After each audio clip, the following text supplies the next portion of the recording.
Welcome back, everyone. It's Inside the Force.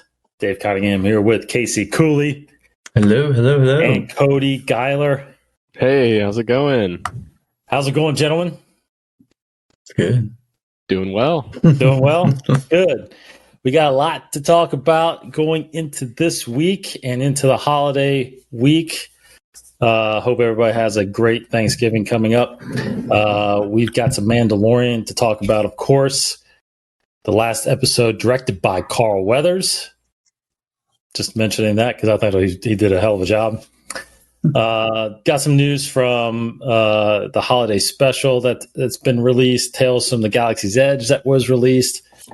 A quick glimpse of the Galactic Starcruiser, the Disney hotel that it's kind of flown under the radar with all this COVID stuff. Some news on the Boba Fett series, and then we've got a big topic we're going to talk about surrounded kind of around Ahsoka, the possible live action appearance. So we'll get into that much later here. But first, let's go ahead and start talking about The Mandalorian because this last episode called The Siege, we got the return of Cara Dune and Grief Karga and back to Navarro for our heroes, the child and the Mandalorian. Casey, first thoughts overall on this episode. What'd you think? It was pretty much, I think, what I was expecting to be talking last week. It was good. I really did enjoy it. It was a fun, and similar to last week's episode, this felt very much like a Rebels-esque plot. Just again like this small group of people going in, and which is obviously very common to Star Wars, but with it being so small scale, it just felt like classic kind of like Rebels type of storytelling. But really fun. Finally, I'm glad we finally get to see Cara Dune and Grief. Hopefully they'll be in it a lot more, but we'll see. But it was good to see them, and it was funny. With Mithril coming back too, it was really fun. And finally getting those long rumored glimpses and Easter eggs. It seems like of maybe First Order type stuff, or just a larger Imperial plot. Finally coming. But so there was a little bit of a mystery behind this, which I wasn't quite expecting, but nonetheless, it was a lot of fun. So it definitely delivered on the kept the excitement going. Wasn't a dud in the sense of the crazy high you were left off on the previous episode, and then leading to the this next episode, the excitement is continuing to grow. So definitely a good job with Carl Weathers and executing that. Yeah, very true. Big episode, last episode with the finally the live action debut of Bo-Katan. So there's a big follow up. Cody, how do you think it went? Yeah, I mean, I'll echo some of what Casey said. I thought it was really good. It definitely felt like a TV episode, but not in a bad way at all. Where it seems like it's found its footing in this like Star Wars, a crew getting together. That's why I thought it was really cool as well, seeing Grief and Cara come back in with Mando, because I loved first episode, loved the third episode, but the first episode especially kind of felt like it was just Mando, Baby Yoda joining up with some other people. It wasn't like a crew of people that are going to be on a journey together moving forward. Even though Mando left them at the end of the episode, it seems like the way they've painted it is like this is his team. And I love that like classic Star Wars moments where they're in that trooper transport and you've got the banter back and forth, somebody driving, can this go any faster? And he's shooting, trying to shoot down the TIE fighters and stuff. So I thought all of that felt really good. And then like the breadcrumbs at the end of what do they want with the child, some of those experiments, the potential cloning they might be doing to tie into maybe the Emperor, the sequels, why they want Baby Yoda's blood, the M count for the midichlorian reference was really cool. I just thought laying those breadcrumbs at the end with the Big Moff Gideon shot kind of reveal really feels like that's where this show can do these one-off episodes, so to speak, but not have them be filler like some people mention if it's a side quest. Like this totally diverted from Mando's main goal. but it still felt connected. It felt connected to the characters that we know and we've been introduced to. And those little bit of breadcrumbs at the end, I feel like did a lot. It was maybe 5-10 minutes. I mean, I guess there's a portion in the base, and then the last like maybe 3 or 4 minutes really did a lot for the show of what's to come and just keeping us there, as opposed to all contrast. This was episode 2. Episode 2 had none of those, and that's where I felt like that one failed where this one shined. Yes, I think that's exactly the definition of it. Is, you know, you definitely can have these side missions that we come to call them, or these side stories, but what does it mean to the overall path of the show, right? And like UK said, I never expected anything this facility. I thought they were going to go in, blow it up, and that's it. But they find something there that harpens back to what's happening with Mando and the child. So, you know, that's the big thing to talk about. I feel like is, so what is it? What do you think it is? You know, when I first saw the container there, you know, I've watched it 3 or 4 times now, and I still can't really make out what's in there. It almost looks like what was that movie that Guillermo del Toro just did? The Fish in the Water, whatever it was called. Water, or something like that. Is it like, I look like that kind of creature in there? It had almost like an arm, like a Mon Calamari, and it was something that was coming out of the chest. I don't know. It just looked like just a malformed body with, you can see a face and just like a growth. Correct. Yeah. So what are they trying to do, and what theories do you have that it's connected to what we see at that last shot with Moff Gideon? Case. I mean, it seems like Gideon is bioengineering his own force army in a sense. You know, I'm not sure if those are, you know, like, I think Cody, you and I talked maybe a little bit about it, but like almost like a purge trooper type of thing.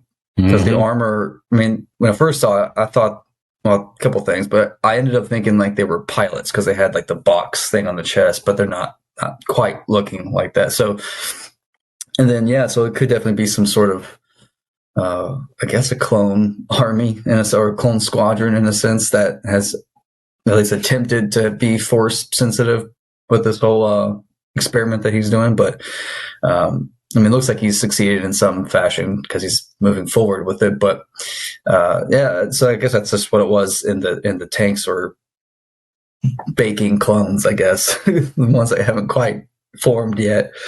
Well, I mean, so do you think of what you see there? Do you think those are empty suits, or there's actually people in those suits there? I mean, I hope they're empty, because why are they just standing there? Well, unless they're programmed, unless they're like that's a what I'm chip thinking. They're either they're sedated or something like that, or which would be interesting. But because they're all like, even though they have their hands out too, like very mannequin like. But I mean, there could be people in it, sure. Cody, what do you think? I mean, specifically for the last shot, at first I was talking a bit with Casey off air, and I think I've seen some people online mention the term Dark Troopers. Dark Troopers came up in, I think, an old video game, Dark Forces 2, which I didn't play as much of. But then I immediately thought of the Purge Troopers, Casey mentioned, and then the Shadow Trooper, which there's a little bit different discrepancy if you go to Wikipedia and search it with a space or without a space. So without a space, the Shadow Troopers were in like Jedi Outcast 2. And I believe that they were actually given force abilities, but didn't naturally have them. It's sort of just a tool for the video game, probably, but they had a backstory behind it and how they were able to give them force abilities. And what I think is super interesting, and what we've all kind of guessed at, is why does Moff Gideon want? I think in season 1 they called it the child's essence, and now you find out that it's the M count in the blood, and this idea of a blood transfusion. So I think it'd be really cool if these are some type of mixture of those clones and cybernetic enhancements, because those suits do look robotic, and even the hands almost don't look like they could fit gloves in them, because they look like they have like robotic, movement to it's like them. Rigid, very rigid. As opposed to like an empty glove. Would look different. So I feel like there's nobody in them in the shot we saw, most likely, because it does look like it's almost like on not a mannequin, but a mannequin type thing. But I think it'd be really fascinating if they're finding or experimenting, whether or not it's working or failing, because I think Dr. Pershing mentions they were replicating an experiment. I think he says something like they had some promising results for like a fortnight.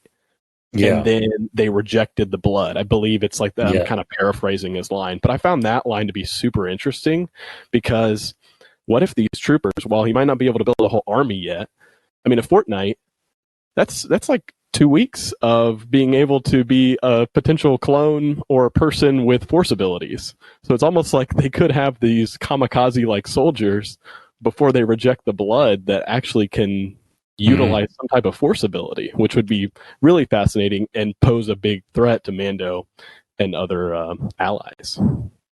So it's interesting you mentioned your robotic or whatever, because I just had a thought about who's the cyborg type character that's most popular probably in Star Wars, right? Is you think of General Grievous.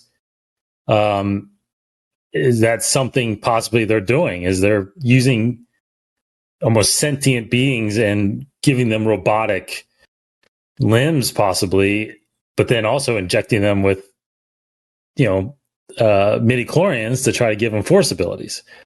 So you could end up with some kind of robotic cyborg that is force sensitive in a way, right? So I hadn't thought of it that way because I didn't really make out how they were sitting there in that shot with Gideon, but something's not working, and yeah, the midi-chlorian thing was really, really cool to hear that they are acknowledging that there is something that's in your blood that helps. It would have been better if they said midi-chlorians. Well, true. M count. This is like the safest way to bring it back into canon of like, people will know, but we don't have to actually come out and say it. Exactly. It feels like if you were to go get your lab results done, you're like, yeah, your M count's a little low right now. Yeah. Like it feels like a real world kind of version of it. Yeah.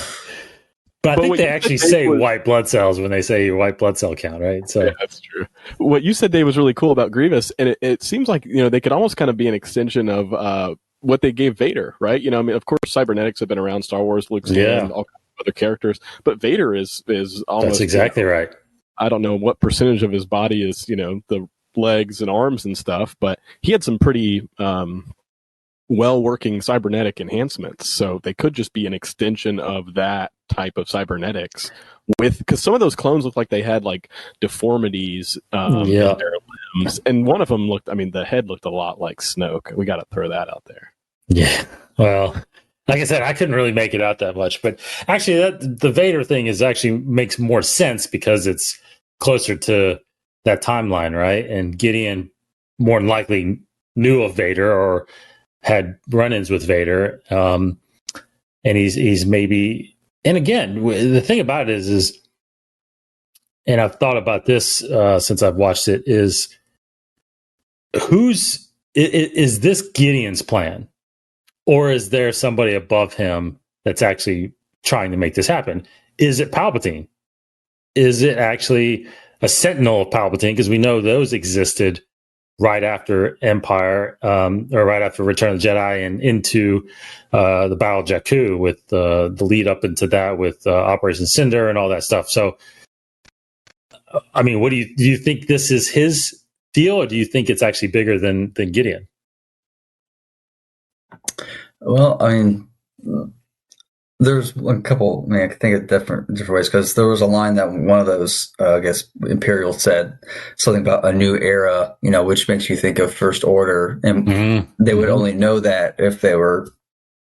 But again, like First Order didn't always know about the Emperor. I don't think, unless there was a Sentinel, I don't think he's talking to the Emperor. I mean, I think he's pretty much on his own, because at this point everybody's gone. Like, why is he not with everybody else? Why did he decide to stick around? Or maybe he didn't get the memo that everybody just needs to bail out into the unknown regions or whatever. So I think he's pretty much on his own, but that doesn't mean, like a Sentinel kind of thing would be cool, because that's a proxy of Emperor. It's not really, that's not his physical presence, but So that because that would be awesome if we saw that.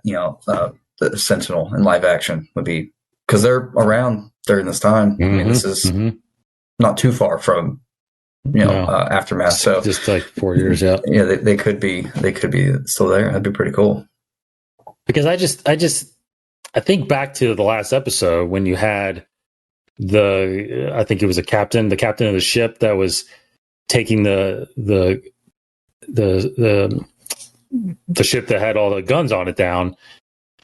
I mean, to make that decision to sacrifice yourself basically for the Empire that has been defeated over the last 5 years or 4 years since the Battle of Jakku, right? I mean, there's people still loyal to a government that's not existed. There's no emperor. There's nobody in the core worlds that is running the Empire. I mean, the New Republic has been established. So I'm starting to think of, where's the loyalty coming from? Is it literally just Gideon? Does he have some kind of overall plan of restoring the Empire somehow? I don't know. Cody, what do you think? I mean, I like to think it is a little more connected to the Emperor, to Palpatine, mostly because I wonder if Moff Gideon had more of a connection, how high up he was pre the Empire falling, and maybe these are more of the post-Empire plan. So Operation Cinder and these experiments are things that were happening while Palpatine was still alive, right? But now this is still, I'm assuming, kind of pre-First Order, or maybe Moff Gideon, like you said, didn't get the memo. He's still operating the post-Empire directives, right? Pre that First Order and all that. So you have to wonder if some of this is things that the Emperor contingency plans was always thinking of, cloning, and I don't know what the line in Rise of Skywalker, dark science, cloning, things that don't exist. I have to think he was doing that before he was killed. And maybe Moff Gideon is now taking those directives and maybe trying to use it for his own will. And then it comes back into play maybe with Snoke and those Strandcast or whatever malformed clones. So maybe, tied together, but it's not like Moff Gideon's not, getting some kind of force bond orders from a dead Palpatine. Yeah, somehow. I don't know. The bottom line is Moff Gideon is slowly becoming a very prominent character in the Star Wars universe, because not only is he involved in whatever he's involved in here, cloning, gathering, finding the child and gathering his blood and experimenting, but we're also led to believe that he basically overthrew Mandalore and got the Darksaber from Bo-Katan. So this guy's been around doing all kinds of stuff. So there's more story there than just what's in this show, I believe. And, we'll see how it all turns out as the seasons go. But, I was going to talk about the next chapter, speculate, but let's save that towards the end, because I think, that's going to tie in a little bit more to our topic. So, just want to hit on a couple of things that landed out, in the Star Wars news. So Tales of the Galaxy's Edge came out, the VR game, last week. I got it and I've been playing it, and it's pretty neat. It's about double the size of the biggest chapter or the biggest episode from the Vader game. So it does feel bigger, and I actually played for a while. I don't know how far along I am, but I feel like I'm not really doing the objectives that I'm supposed to be doing. But the real quick story of it is you're a mechanic up in a space station up above Batuu, and as in every Star Wars story, it seems like a bunch of pirates come in and try to steal the cargo that your boss is smuggling. So then you have to dump the cargo that lands on the outskirts of Blackspire Outpost. So you've got to go down and retrieve the cargo. And so you're walking around the outskirts of Batuu, or outskirts of Blackspire Outpost, and you're, fighting the Guavian Death Gang and shooting things and collecting, all these guns and detonators and all this stuff. So I'm in the middle of that. I haven't done any of the side stories that they have in it, right? That's that Jedi one, or you kind of go all the way back to experience Yoda. I haven't gotten that far yet, but if you played the Vader VR game, you'll really like this one. I'm really enjoying it. So I know you guys haven't done it yet. I'll get you guys into it as soon as we get back together at some point. Look forward to it. Yes. Okay, so also what dropped last week was the Lego Holiday Special on Disney Plus. I think the runtime was about 45 minutes or something like that. So, Cody, what'd you think about it? Yeah, it was cool. I actually just finished watching it yesterday. I did it in 2 different sittings just because of life with the family and little one. Held him for part of it when I was watching it. He was interested in some of it, and then he doesn't really pay attention. He's only 1, so he doesn't really watch things. Yeah, it was fun. It was, honestly, like where it starts off, it's like really interesting. I don't know if we want to talk like full spoilers of it, but you could hit the story. I think the story is worth talking about. It picks up with Rey. You assume this is like post Rise of Skywalker, and she's like training Finn from the get-go, and you're just like, oh wow, this is awesome, this is what I want the next movie to be. Yes, so like totally. You because it really just picks up with where you left off with Star Wars, and then it dives into some of the more fun, like silly, it brings in like some of the fun characters, and they're all preparing for Life Day, and Poe is like wearing this Christmas sweater, and trying to give everybody like the plan for how to make the best Life Day celebration ever or whatever. So it was fun. I mean, it was cool.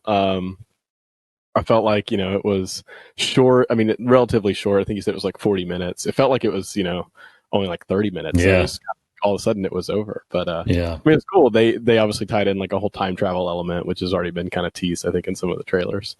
So you kind of get to hop around to the different main Skywalker characters and universe, but with Rey popping into those moments. I thought it was fun. And the voice acting I thought was actually really good. I don't know if Anthony Daniels is the only returning voice, other than some of maybe the other Lego iterations of the characters, but the whoever did Rey's voice, I thought wasn't Daisy Ridley? I thought it was Daisy Ridley. No.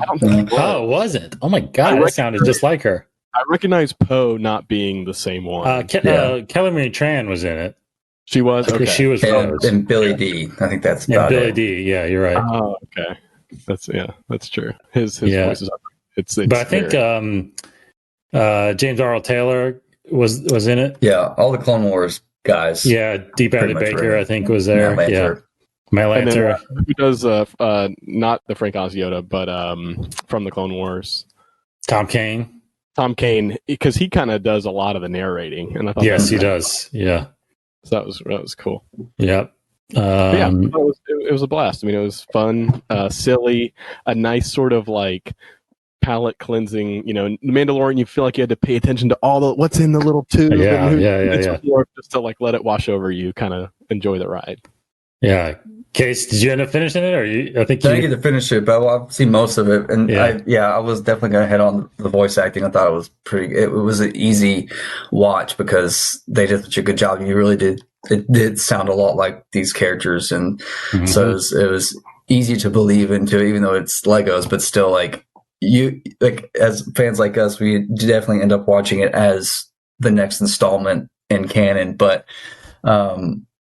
because there are so many elements there that are completely believable. I mean, I think the story, if they would probably never do this, but like even the story in general could be canon. Like they could, if they decided to, because obviously it's stretched and it's comedic, but like all the beats and all the everything that happened, all the big moments like that literally could be what happened. Even if time travel, and I would even say like the way they interpreted her traveling through time felt very World Between Worlds like. It totally was. So it everything fit with kind of everything that's been pre-established already. And so it was a lot of fun to watch that, and just to see like how Star Wars could go from here. And I think it was, I hope whatever the next movie is, I do hope it is in line with the current. I hope it just keeps pushing the story forward. But this did a great job in doing that, and it was funny, definitely very funny, and really cool, paying homage to all the other eras. It was a blast, and all the just how insane it got towards the end there with all the time travel. Really fun. I mean, yeah, it was a good. I mean, felt like Star Wars, but it was also a lot of fun. Probably my favorite scene was when in Empire, when Vader was fighting Vader, and those snowtroopers came in and said, "Yeah, but you're right there." I like when they realize that, like, you're me. Like they finally realize at the end, like, oh, most impressive, and they start breathing. Yeah. I thought that was really good. But yeah, you're right. It felt like if you removed the Lego humor of it, I mean it's very world between worlds, and that whole introduction of that with Rebels totally opened the door for something like that, to actually something like this to happen. If there was a device like that or a crystal like that, but yeah, very, very interesting. Not a lot of, I think the previous holiday special, right, was Chewbacca and his family. Even though we got that in this thing, it wasn't really the focus, right? I mean, Rey was definitely the focus of this. So I feel like they're going to do this more often. I think they're going to be little holiday specials. Now, I didn't read too much about this either, but side note, I saw an article possibly that there's a documentary getting made right now about the first holiday special, the making of that. Did you guys, any of you hear about that? Well, I thought it was about this one that was just made. Pretty cool. No, it was about the disaster that was the first holiday special. Nice. Wow. Perfect. I guess now that George is, sold the company, they can dive back into that stuff, because didn't he apparently tell people to burn all the copies? Well, he wasn't because he wasn't necessarily involved in the original holiday special. He, as far as I know, if I got my facts right, he sold the rights to do the special to, I guess, NBC or CBS, whoever put it on. But somehow he supplied the animated part with Boba Fett, right? I think they introduced Boba Fett in there. If you remember the Galleries show, Mandalorian, there was a funny moment where when Lucas came on set and Favreau showed him, yes, that's the gun. And George Lucas didn't really recognize it. That's the gun. Then from the holiday special that you did, or didn't you do that? And he's like, oh, not really. So he kind of had a little bit of a recognition there of it, which is I've never seen him even. No, it's not his. It's not his. It's not canon. It's not canon. So anyway, that's out there. Holiday special on Disney Plus. Go check that out. The news that's been floating on the radar, I feel like, because of COVID a little bit at Disney parks, they are still building this Star Wars hotel experience.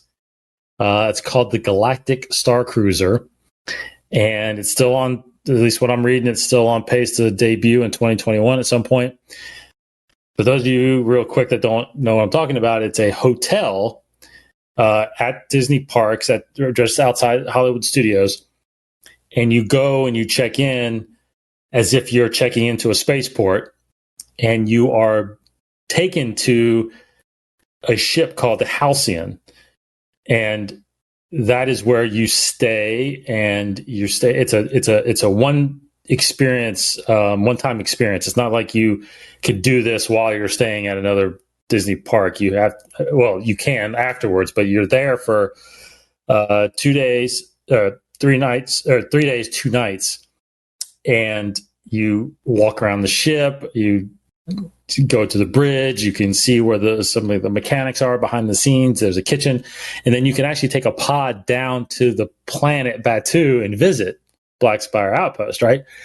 So you can do all these things. It's pretty crazy. But anyway, they just recently, this past week, released finally some images of the actual rooms. I don't know if you guys got a chance to see those, but it's a good sized bed. They got bunk beds kind of built into Star Wars style, built into the wall, and there's a big window in your room that is basically a screen that looks like you're looking out into space. So I don't know. I'm pumped about this thing because I'm going to somehow work it out to where we're all going to go at some point and do this, because that's the experience we got to do. So I don't know how excited you guys are about this.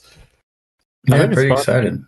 Yeah, I mean, ever since I heard about it, I thought it was pretty fun. Honestly, of the photo, the bunk beds look like the coolest part because it looks the most Star Wars, and it might be tiny and too small, but it's like that little part in the Falcon where they have that little bed, and it's got that little like padding kind of around it. Yes. So I thought that looked like kind of the most Star Wars-esque part of the room. I did think, and I don't know if it was only a portion of it that I saw, it seemed a bit smaller than I would think for like what the cost of what it is to stay there. Now maybe they have different size rooms. I don't know. But my only worry about the whole thing is you're spending like I had to take some time to get at least out of the ship, go down to the planet, because you're going to be stuck in this place for 2 nights and without basically no windows, no real actual natural lighting. Like even your hotel room is just artificial. Looking at the screen as your window, like that feels like that could be harmful to your body. So I feel like I'd have to take a R&R and go down to the planet for a little bit during my stay, during that 2 nights and 3 days. So, but other than that, I mean, it looks like the best thing ever at Disney. No, I'm curious because again, they haven't released details. I'm curious how they're going to mix the people that stay at this hotel with the people that are actually going through the park and walking in Batu, right? Because you're as far as what I've read too. Again, you're given clothes and you are given you are a character in a sense, and there are storylines that are going on as far as as and you guys know, especially you, Casey, the cast members they're given identities, and the cast members that work at Batu are given identities that from the Star Wars universe, right? So so there's an interaction there that's going to be unique, and I'm with you. I'm like, if I'm there all day, do I have free reign to be able to go down to the planet whenever I want, or because if I want to go ride the Millennium Falcon, or I don't know. I don't know if there's a different method of getting in there other than going in to certain same way as everybody else. But for the price, I don't really want to wait in line either, right? So as far as I know, there's what they've released. It's there's a set price for a family of 4 or a group of 4. You get one of these rooms, but I think there's a group rate.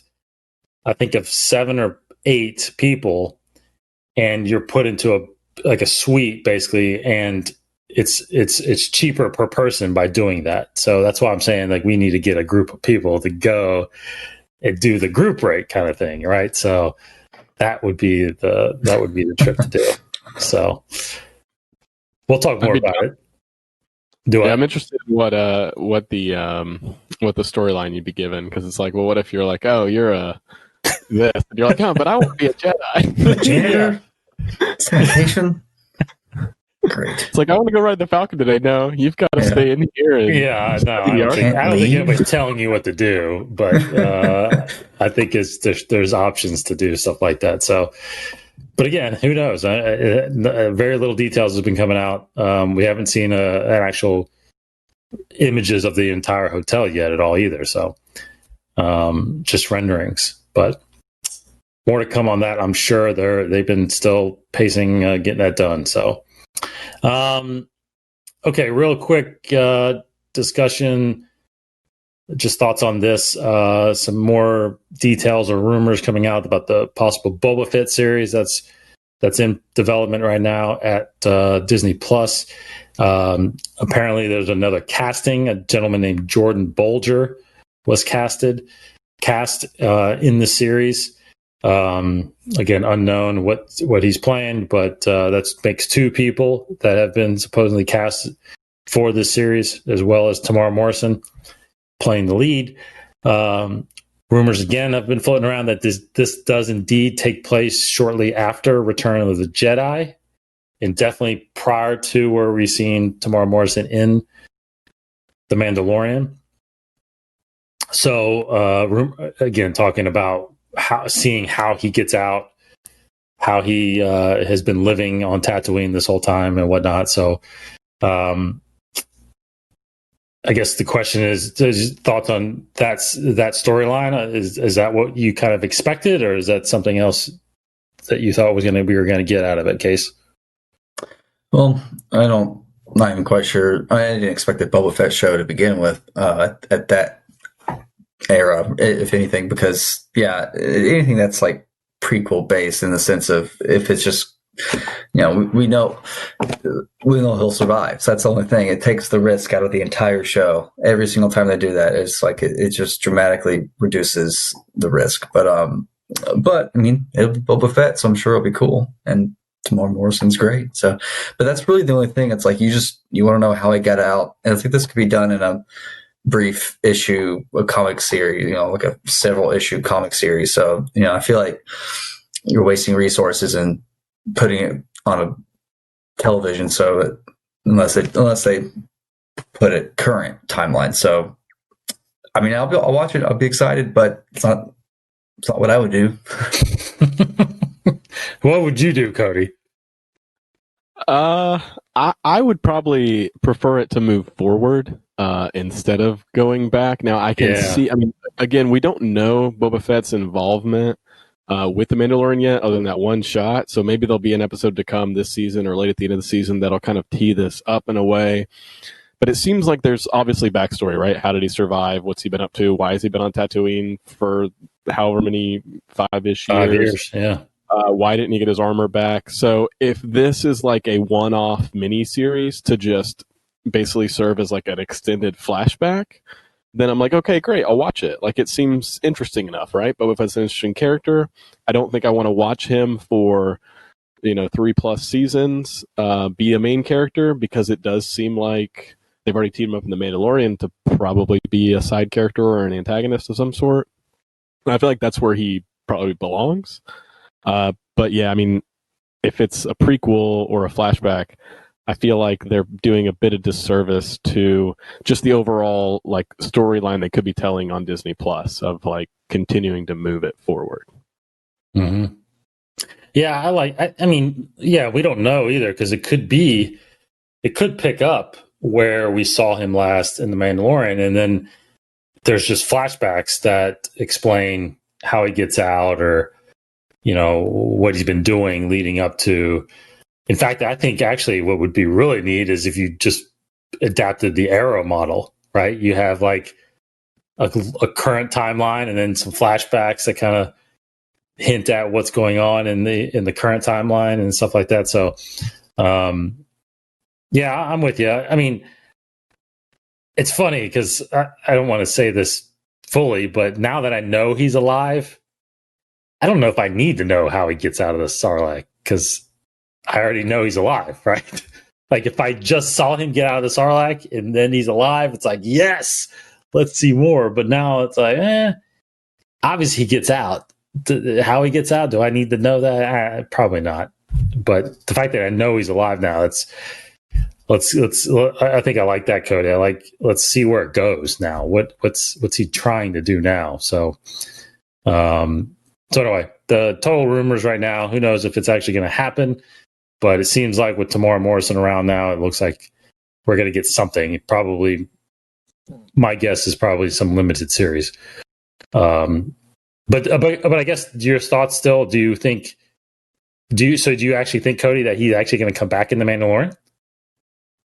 I mean, personally, I think he's got to. If I was charged with writing this story or picking up with what we've seen this far, I'd say you got to pay it off in some way, right? Yeah. If you want to spin him off, because they talk a lot about these potential spin-off shows, and I'm here for, trying them out, testing them, seeing how they go.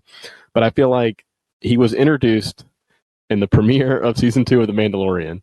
He wears Mandalorian armor, yet to be seen if he actually, people say, George says he wasn't a Mandalorian. He's a clone of someone who at one point was a Mandalorian. Mandalorian, right. So it seems like he's important to that story, and Mando has his armor. So I feel like you got to pay it off. Otherwise, I feel like you put us in the camp where Solo. We saw Darth Maul for like 3 seconds.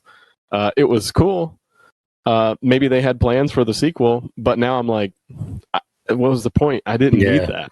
You know, right. I mean, it's just there's no payoff. It's just all set up. So, What do you think, Case? He comes back?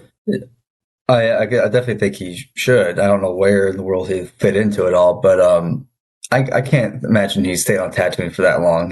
Unless he just wanted to, but because I feel like he could come off of Tatooine and find our heroes later on. But for what reason, I don't know.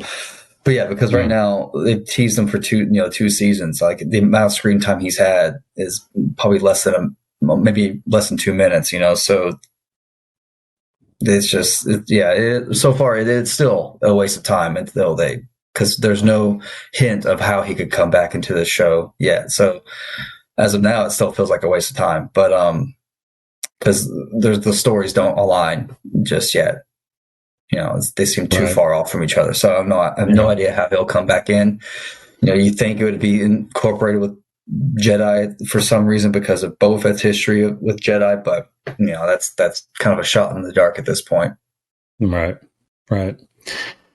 Okay, more to come as we obviously hear some more from the rumor mill, and hopefully even a confirmation at some point from Lucasfilm, because right now the only confirmed series that we're getting is the Bad Batch. We haven't actually gotten any other confirmed. Even though we know that some confirmed directors and are developing story, but we don't know what they are. Besides of course Cassian and Obi-Wan, but beyond that, don't know what's going to happen yet. Okay, so let's kind of take that story and shift it into our main topic here, because we were talking. Cody, you mentioned a little bit how excited you are of the possibility of actually getting the live action appearance of Ahsoka in this next episode of The Mandalorian, Chapter 13, which is rumored to be titled The Jedi. And we know that it is directed by Dave Filoni, who, of course, brought Ahsoka to us in the very beginning of all of this, way back in 2008 with the Clone Wars movie that led to the animated series. Of course, he continued her story in Rebels. That is the last we had seen Ahsoka. As far as timeline goes, the last we saw Ahsoka was in the Siege of Mandalore, which just finished up season 7 of the Clone Wars. So, do you think we actually do get her in this episode? And Cody, kind of follow up on how excited you are about seeing her. Go ahead. I mean, I don't want to be overhyping or setting my expectation too high, but I'm going to say 100% she's in the next episode. It just seems like the stars are aligning. The potential title rumor or leak or whatever, what have you. Dave Filoni writing and directing this episode. Only writing and directing one episode, which I believe he confirmed in an interview about a couple months ago. And this is where Mando's path is leading, right? He's trying to find a Jedi. He's trying to, what he thinks is return Baby Yoda or the child to his species or to a Jedi, which he seems a bit confused on. Right. So I feel like things kind of lining up. And to me, she's kind of this perfect character, obviously, that Filoni and George Lucas created, that can kind of live outside of the Skywalker saga, was a part of it, for the Clone Wars and whatnot, but doesn't feel like it has to step on the toes of the sequel trilogy and, Luke Skywalker and other Jedi. So it just, to me, seems like it's all lining up. And to me, the Star Wars movies, TV shows, any kind of content needs to have Force involvement, and in my mind needs to have some type of involvement with Jedi. I think Rogue One did that balance really well, of not really having a Jedi, but having the Force be a huge part, and then showing Vader. Solo didn't have that involvement, and it didn't do as well box office wise.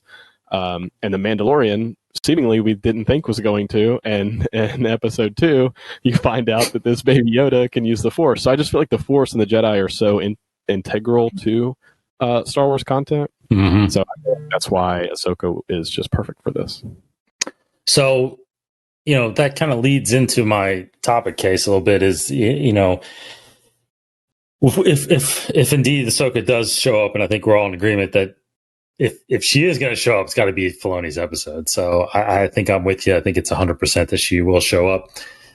But there's still stories that can be told of her. Now, we do have to recall that we do hear her voice in The Rise of Skywalker, right? So if she's in that with her voice, the assumption is that she's passed on because all the other people that are speaking in that scene have died. But that hasn't been denied or confirmed at all either, right? So, but if we know her fate in a sense, and she shows up here, I guess the bigger question is at some point do stories get hurt by jumping the timelines of these characters? You know what I mean? Like if we get her in this Mandalorian season 2 right now, does that hurt any kind of story that comes out prior to this? Because there's rumors about the continuation of Rebels where her and Sabine go look for Ezra. She's rumored to be getting her own Disney Plus series. Whether or not that takes place prior to this or after this, we don't know yet. But what do you think, Casey, about that with characters? Jumping timeline, is that a big deal? I don't think it's a big deal, at least for me, in terms of following a character's stories. I mean, I'm totally fine with jumping timelines in terms of just comprehension, but like I said earlier, it strips away any sort of drama, I think, with that specific character. I mean, I think that there are cases where people have written prequel-esque stories and still added a sense of suspense and drama. Like, you can still obviously grip your audience, but in the end, they're going to make it because you've seen the story later. So yeah, I think it'll definitely, it wouldn't be as impactful if they're going to tell stories with this character, like future stories that are set earlier. I think you're definitely hurting your potential with, how impactful you can make your stories. But no, I think you can definitely follow it. So if this appearance of Ahsoka does take place after the final stories with Ezra and them, then yeah, I won't like that. But I'm hopeful that this still takes place before all of that. I think that's still up in the air. But it kind of goes back to Rogue One also, right? When we got told that was coming out, it was a story that we already knew leading up to A New Hope, but the difference with that is all new characters, right? We didn't know any of these characters, so it did leave that suspense a little bit of whether or not they were going to survive or not. So I think in those instances it worked. It's to me, it's a little tough when it's a character we know, very similar to Maul. We know how he ends, right? And his story ends. So even though we thought we knew he ended in episode 1, but he actually survives. So Cody, same thing to you. What do you think about jumping timelines like that with characters? I mean, for fans like us, I mean, we kind of dive into a lot of these stories, right? We've seen, we talked about this a bit with Rebels, right? It's kind of sandwiched between trilogies. Clone Wars came out in kind of piecemeal, and we went back to the final season of the Clone Wars right before diving into Mando. So for us, it's not as hard to jump around because we know immediately, okay, we know when Clone Wars is. We know when Mando is. But I do think that for the overall audience that's watching, right, like Mandalorian season 2, at least from what I've kind of talked with some people and heard about, is that mostly because of Baby Yoda over here, it's kind of become a big thing. Other people are jumping on watching it that may not have seen all the animated shows, read any comics or books or things like that. So I think it's hard because I feel like when you want to tell a continuing story where everything is canon, I think we've talked about previously how Marvel does things, right? And I've kind of mentioned it before. I'm a huge Marvel fan. I like Star Wars more, but they found a really good formula for their movies. And now, even though we haven't gotten them yet, they're TV shows are also saying they're going to follow that same formula. They've recently come under the Disney Plus umbrella, and they're going to likely continue the stories where the movies leave off. And I feel like that's where Star Wars should go. So if Rebels ended, when I can't remember what year it ended, but from when it ended, Ahsoka's journey to go find Thrawn and Ezra, or go find Ezra, but by proxy Thrawn with Sabine, I feel like we need to see where she is after that. So I kind of differ from a little bit what you said, Casey, mostly just because I feel like, I don't know if they're going to do an animated to finish that story out. You assume they would. But I feel like by bringing her into live action, you kind of want to pick up where she left off and see her moving forward. If she gets her own show, maybe they're still trying to find Ezra. Maybe we pick up mid-journey and she isn't a reoccurring character on Mandalorian. She just serves this unique purpose for an episode or two. Yeah. And that's kind of where I'm at, I think, is it's weird because you have the movies, which are obviously pretty established as the canon of the Star Wars timeline, right? I mean, and then you had the animated shows, and then you had the publishing side of things, the comics and the books, and it felt like what we were getting with the books and the comics were the fillers. Those were the stories in between the timelines, right? You had the Vader comic and you've got the Star Wars comic out there that are, especially the Star Wars comic right now, because the Star Wars comic, it completely filled in the gap between episode 4 and episode 5, and it's currently filling in the gap between 5 and 6 right now. So I feel like they've been going down this road of using the publishing side of Lucasfilm to fill in the gaps. Now comes, of course, live action television series, right?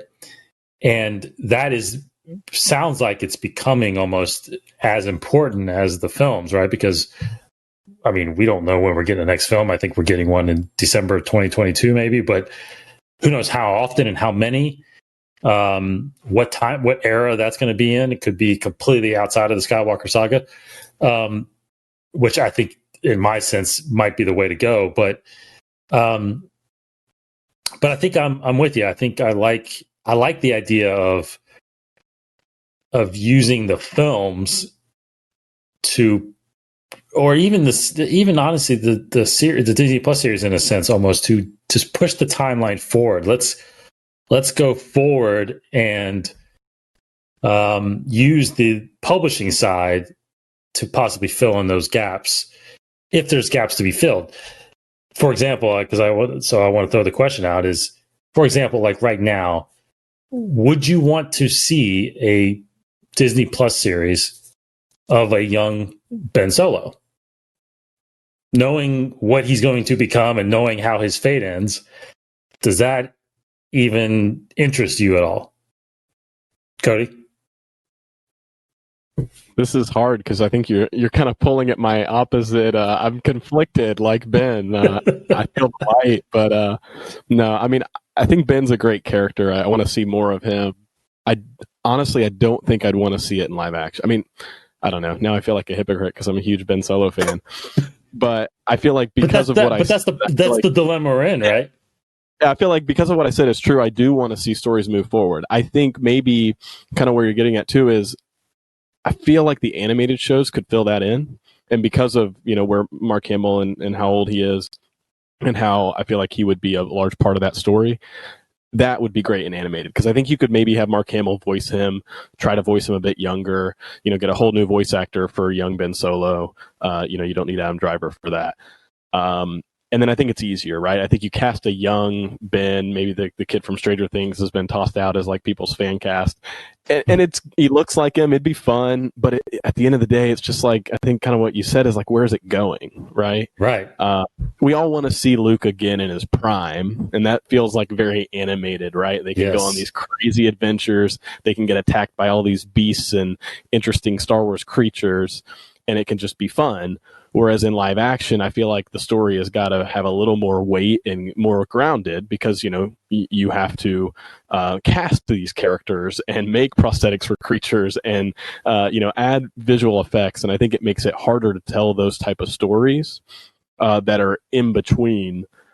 Whereas in animation, you could probably do it better. So I'd say no, I don't want to see live action Ben unless it's post Rise of Skywalker. So, but animated, you're good with. You would go for an animated. I'd love to see, I think Casey's mentioned before, like the dream is it's like Anakin, with his Jedi temple. It's like Star Wars Hogwarts. I think that would be amazing. Yeah. So where are you at on that case? No, I definitely would like to see more Ben Solo. Young, because I think there are answers in that era, at least. I'm not sure.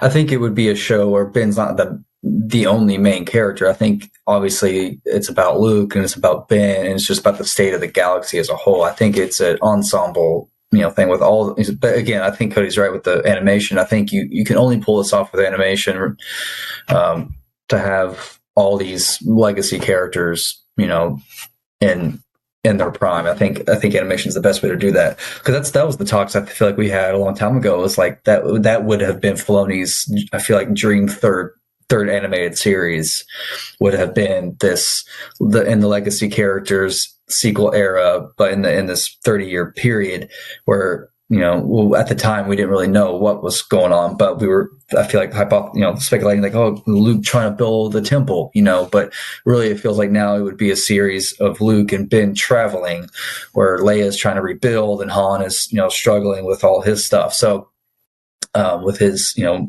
dual life, I feel like. So I think it wouldn't just be centered around Ben, because again, with all those characters, we all absolutely know how their story ends, but I think there's larger answers to be put forth with the series like that than just what's Ben Solo up to, because because it doesn't really matter. Rise of Skywalker, the Rise of Kylo Ren kind of gave us, I feel like, an idea of what he's been up to the past 30 years. He's been following Luke around on his adventures while also being manipulated by Snoke. So I get I get Ben Solo's history for the past 30 years, right, but he is such a fun character. I just want to see him do fun things, while also learning about the galaxy as a whole. So, I think animated would be perfect for that. Right. Yeah. So Here's a side question: where's the Ben Solo merchandise? I think the child is a lot cuter than Ben Solo, young Ben. Midriff yoga pants. I don't know. Yeah. Sorry to interrupt. We do have to mention, right? Because I know maybe some listeners are thinking about it. I mean, we are getting characters, and their, previous stories, knowing where they end up. Right, we're getting a Cassian Andor show, and we're getting an Obi-Wan show. Right, two characters that we know how they end up, what their fate is. So, I'm starting to go back on my thoughts too about it a little bit. Like I want to see Ewan McGregor play Obi-Wan again, right? But maybe it's better served as an animated show. I don't know. It's hard for me to answer that question, because right now I've always said that if you're going to give me a live action show during the Skywalker saga, like, I want a Vader show. Like, to me, what they're doing in the comics a lot was what I feel like could be because anybody could wear that outfit, right?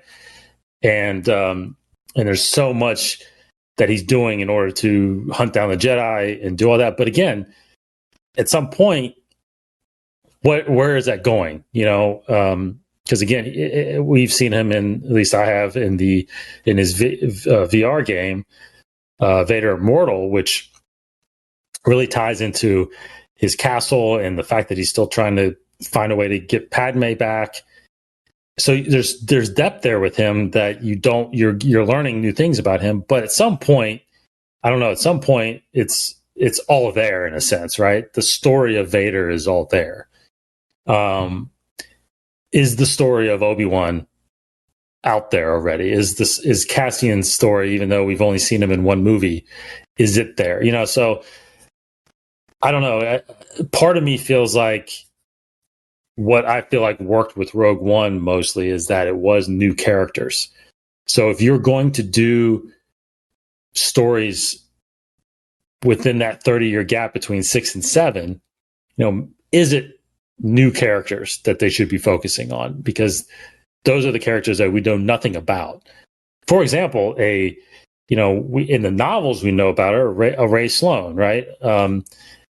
Or do we finally go and do a live action Thrawn wherever he's at during that time, during those 30 years? I don't know.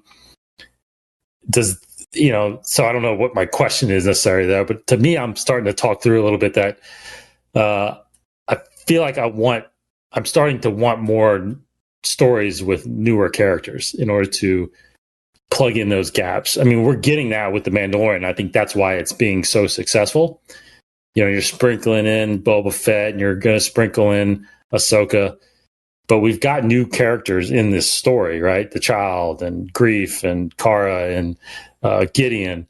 And ultimately, I think it will still be focused on those characters. So that's what I think works. And I hope, if, for example, Cassian or even Obi-Wan, God forbid, is not as well received, that it doesn't deter them from actually doing Disney Plus stories still, right? And expanding that thing. So I don't know, I kind of rambled there, but I'm starting to focus on a little bit more about newer stories with newer characters, I think is where I'm going.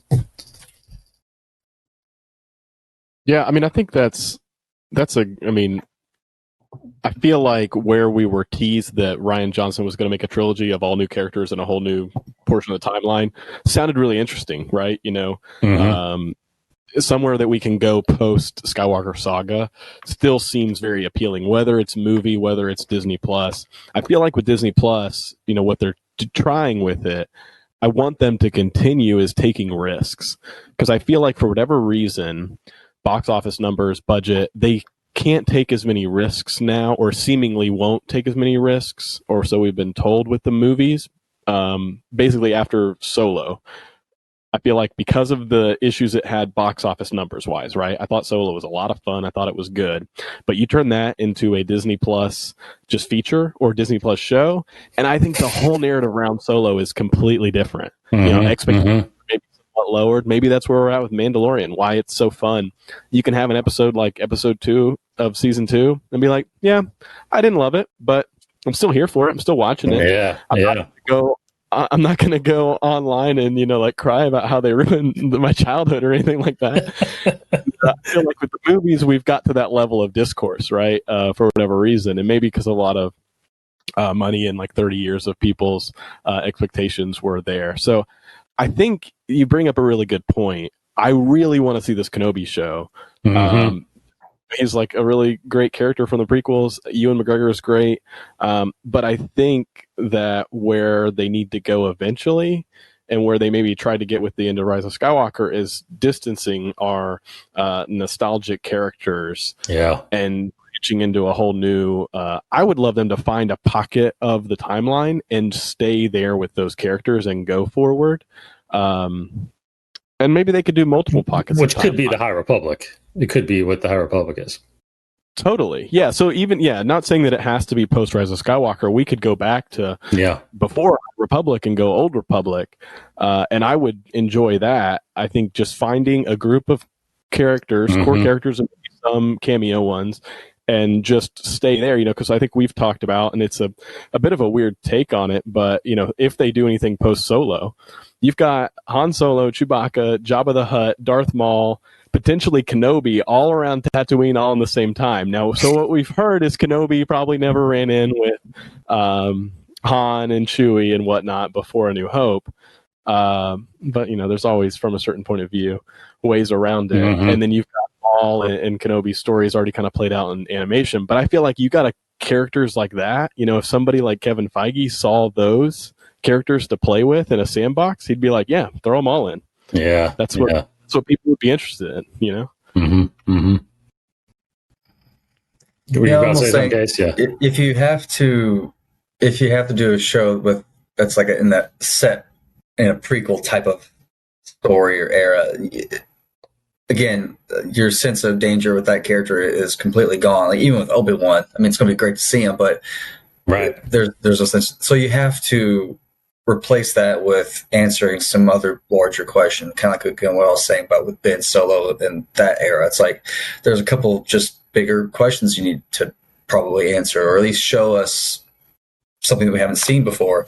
But with Obi-Wan, I think there's a lot of potential there with, like Force in general with like Luke, and then I think there's potentially he can go off world. And I think there's understanding the larger state of the galaxy in that era is still yet to be seen. Everything we've seen so far is isolated. So I think Obi-Wan could definitely explore the Force during this time, like what's kind of happening and kind of how he's learning and growing and and that kind of stuff maybe. But Cassian can be very government based and political based, and I think we had a good speculation episode I feel like a while back about how Cassian can go, where it could be he can go to Coruscant, he can get glimpses of what the Emperor is up to, that kind of a thing. So it would be really cool to have a glimpse into other areas that we haven't seen yet of Star Wars, because all that you do have are these characters that, they feel in a sense lifeless because how it's going to end for them. But of course, I think always moving forward is definitely the way to go. But they continue to do otherwise. Yeah, I feel like this is a much bigger conversation for sure. But the last question I want to kind of throw at you is, and this is definitely probably really hard to predict, but so think about obviously the Skywalker saga, right? Episodes 1 through episode 9, that timeline. Do you get the feeling at all in our lifetime that we will completely move away from stories in that era? Do you think at some point, do you think so? Well, I feel like we kind of hit on this earlier this year, but I think at least my opinion, I think I said this before, like I think the next movie definitely will be away from it. I think definitely the next movie it'll happen. Rey may be in it as a side character, but you're definitely moving on and moving forward. Yeah, but what I'm saying is that because we are getting the High Republic, which is outside of it. Mm-hmm. What I'm saying is that there are no longer any more stories told in that era. That everything that's coming out is outside of that era. But how many? What's your? Because I think the next movie is in the future. I think the next movie is going to be forward, but I think Rey could still be living. Yeah, but sure. Not but about what her. I'm saying is that they're not even doing Disney Plus series in that timeline. That every piece of content, every property, every property, that the Skywalker saga is truly done. And we are because the Mandalorian, even though it's on its own, it's still during the Skywalker saga. I mean, that's the thing. Like, who said the Skywalker saga applies to everything? I think so far they've only marketed it with the films. So I think you're always going to get books and comics. I mean, we already are the Star Wars comic and the Darth Vader comic. So I think it'll happen forever. But no more movies, I don't think. Yeah. Okay. Cody. This is a hard one. I mean, it extends. I think what Casey was just saying, like books and comics. Yeah, they're gonna keep doing that. They're gonna find these little niche areas, and you got these anniversary from a certain point of view stories that continue to mine new characters in the timeline. And I feel like with Disney Plus, it's in our lifetime. There's just so many. There's options, right? Like I don't know if this counts in your question, but an animated show about Luke and Han and Leia and Ben. I feel like that's gonna happen at some point, right? Don't know when, but that would still be in that timeline. Movie wise, I think we probably are done with that era in movies. I would say. I mean, like not assuming that we're not counting Rey and her and Finn and Poe post Rise of Skywalker in that. I would say movies, we don't go back into those gaps ever again. Yeah, I know. And just a side note, like the more and more I think about a post episode 9 movie, I do think it is highly possible that they get Rey back and they get Finn back. And I feel like there's stories there, because to me, the Skywalker saga, the more and more I think about it and think about the sequel trilogy and whatnot, I mean, it truly was, because I actually watched the other day. I just happened to watch the ending. I just plopped in the last like 20 minutes of it. And, when Rey is at the end there on Tatooine and she's looking over the horizon and she sees Luke and Leia there, I mean, it truly is the end of those Skywalkers. Like, that is the end of the Skywalker saga, right? It feels like JJ's way of saying goodbye to those characters that we got introduced to, obviously, right? In A New Hope. And I know a lot of people have already said that, but like it's more and more relevant to me, because I was one of those that really truly thought, okay, episode 9, which included Rey and Finn and Poe, that it's done. That whole story is gone. We're moving away from that. But I think it's highly likely that they will try to bring them back. Maybe it's not episode 10, but it is a Star Wars movie that involves Rey. I do think that's possible. And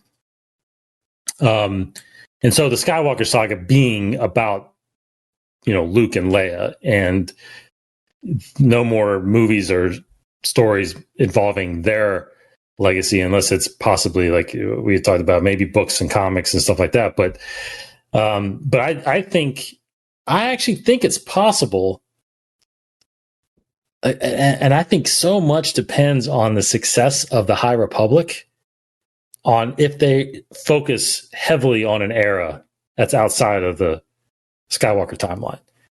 Because if it's successful, and we've already talked about it, then you can expand from that publishing side of it to a TV series, and then maybe a movie, and then you're expanding within that, timeline, because you've got 200 years before episode 1, and you could even go in the past from that point, right? So I think there could be a point where, if that's successful and they do something beyond episode 9, that those could be the eras that we're talking about. And who knows, 10 years down the road, 15 years down the road, maybe, because you got to think that's a whole nother generation of kids coming in. And I don't know, are they really going to know and care about Han Solo then at that point? Or Luke or Leia? Because they're going to have these other characters that are going to be their Luke and Leia. So I think it's possible that it's in our timeline that we could be completely away from what we call the age of rebellion, the age of Republic, the age of resistance, right? So I'd say I'm more so on the side of yes, that's going to happen. But I just hope I last long enough to actually see all this stuff, right? So here's a potential hot take. I don't think we ever get Mark Hamill or Harrison Ford acting or lending their voice in a Star Wars property ever again. I think I believe that as well. Yeah, unfortunately, I do. Yeah, I think. Unfortunately, I think most of those guys, all of the guys, Ian McDermott maybe, and I think Anthony Daniels will never stop as long as he gets offered stuff. But yeah, you're right. I think Harrison and Mark are pretty much done. We lost Carey, we lost Peter Mayhew and Kenny Baker and things like the guys like that. But yeah, I agree with you, Cody. I think that's right. I don't think Mark Hamill could. I think he'd be one to do animation. I mean, that's his. Really? That's the other half of his career. I think he's still doing voiceover work and animation. So I don't think that's too far out of the question. Depends on the story. I mean, he said he was done with Joker 2 or 3 times. So he kept coming back because the story was good. Yeah. Yeah, I guess it's possible, but I don't see. Yeah, I guess it really depends on what's in the works for Luke, in that era before Episode 7. Yeah, I mean, there's rumors. Well, yeah, there's rumors, of course, that a young Luke shows up in Obi-Wan, but that would be a young Luke anyway. But yeah, it's definitely possible. Any final thoughts on that topic or anything there? I think there's a bigger conversation there at some point, but no, good. I'm just excited to see where the movies go next. I mean, I'm really digging, obviously, The Mandalorian and where Disney Plus is headed. But I would like to think that they don't jump around as much. Like after they kick off, like this Kenobi is, I think what we've heard is just a one-off. Right. Cassian seems like it could go longer. I would like to hope that post Cassian and as Mando continues, it just, they don't pick random places to go back to. I mean, as sad as it would be, because it would mean we don't get Solo continuation on Disney Plus, I'd just rather them find, like you said, Dave, new stories, new characters. Right. Yeah, I think Cassian is, as far as I know, I think Cassian is actually a limited series as well. I think it's only, really? I think it's only six episodes, maybe. Is what I think I read, and then I think because Obi-Wan, I think, is only 4 episodes. So, because again, Cassian doesn't last too much longer after the series. So, but again, it's kind of like Solo, the discovery of the friendship with K2 and how he becomes a fulcrum is probably what that series is, I'm assuming, about. And there's going to be some other characters, new characters, I'm sure, that's in it. But in fact, I think Mon Mothma is already confirmed to be in it and stuff like that. So anyway, lots of discussion there as things roll out. I mean, I just, at some point, which is going to be crazy, at some point in the near future, we are going to have, I feel like we are going to have 4, 5, 6 Star Wars series on Disney Plus. It's going to be crazy. It's going to be crazy to talk about. All right, till next time. Thanks everybody for checking us out. Have a great Thanksgiving. Hope everybody stays safe.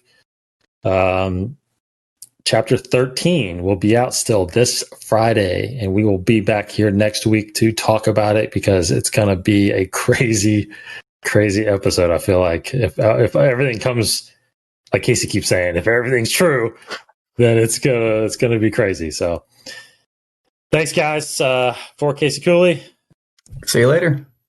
For Cody Gowler, bye. I'm David Cottingham. Take care, everybody. May the Force be with you.